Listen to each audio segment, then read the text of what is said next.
Bonjour, je vais corriger un devoir sur les solutions aqueuses et sur la concentration en masse. Alors, le premier exercice, on te dit que des élèves de seconde déterminent la masse de solution S contenue dans une fiole jaugée de 100 millilitres et qu'ils ont résumé leurs résultats dans le tableau qui est ici. Et il fallait calculer la valeur moyenne et l'écart type expérimental de ces justement différentes valeurs. Donc pour calculer une valeur moyenne et un écart type expérimental, eh bien tu te rends dans ta calculatrice, dans le menu statistique, où tu vas remplir justement un tableau. Et après, tu vas effectuer des calculs statistiques. Et sur ta TI 83, tu vas tomber sur cette page. Alors, nous maintenant, on cherche la valeur moyenne de la masse. La valeur moyenne, elle va être indiquée ici. Mais attention, on n'oublie pas que c'est une masse.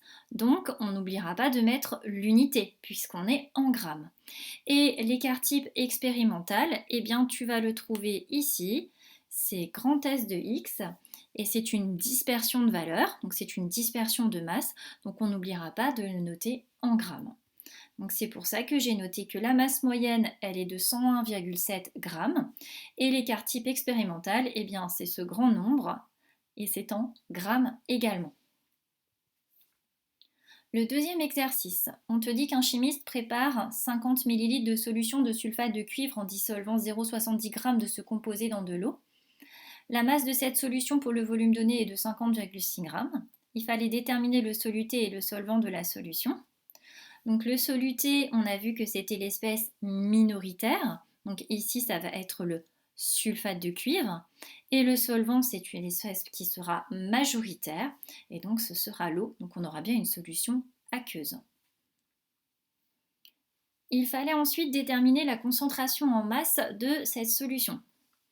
Quand on te demande une concentration en masse, on a vu une formule dans le cours, donc il va falloir rappeler la formule avec les lettres. La concentration en masse d'une solution, eh bien, c'est la masse de soluté divisée par le volume de la solution. Donc je rappelle la formule littérale et après je vais remplacer. La masse de soluté, eh bien, elle t'est donnée, 0,70 g. Le volume de la solution, on te le donne en millilitres. Bien souvent, la concentration en masse, on l'exprime en grammes par litre.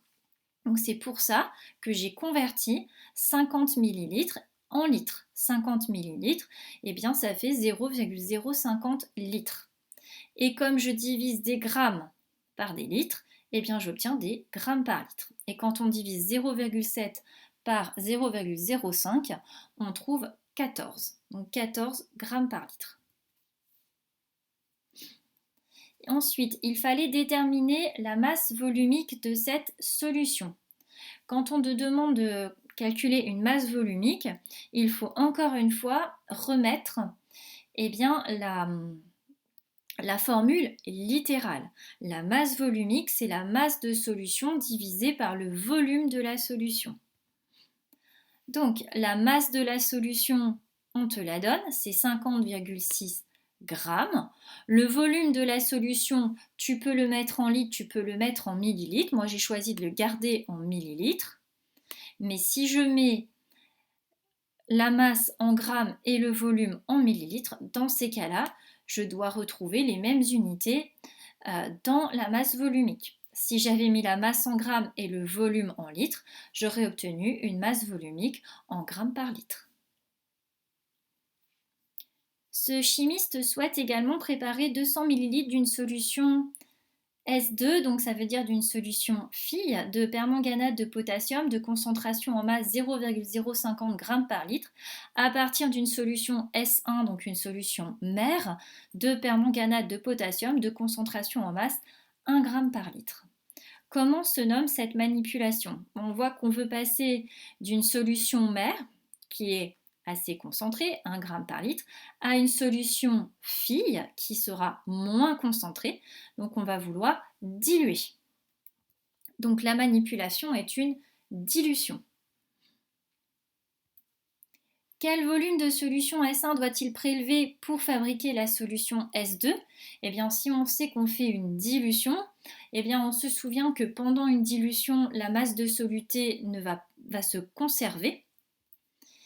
Et c'est pour ça qu'on a cette égalité. Donc cette égalité, qu'est-ce qu'elle dit? Elle dit que la concentration en masse de la solution mère fois le volume de la solution mère qui est prélevée, c'est la concentration en masse de la solution fille fois le volume total de la solution fille. Moi, je cherche V1.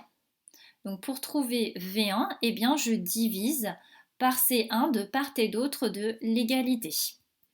Donc c'est pour ça que j'obtiens que V1, ça va être la concentration de la solution phi fois le volume total de la solution phi divisé par la concentration de la solution mère. Et quand je fais ce calcul, j'obtiens 10 millilitres. Alors j'insiste juste sur les unités. Ici j'ai une concentration qui est en grammes par litre et là j'ai une concentration qui est en grammes par litre. Donc on va dire que les unités vont se simplifier. Et là, j'ai un volume qui est en millilitres. C'est pour ça que j'aurai ici un volume V1 en millilitres. Indique les étapes à suivre pour préparer la solution phi à partir de la solution mère. N'oublie pas la verrerie. Donc, qu'est-ce qu'on doit faire quand on fait une dilution? Eh bien, la première chose, c'est qu'il va falloir prélever 10 ml de la solution S1.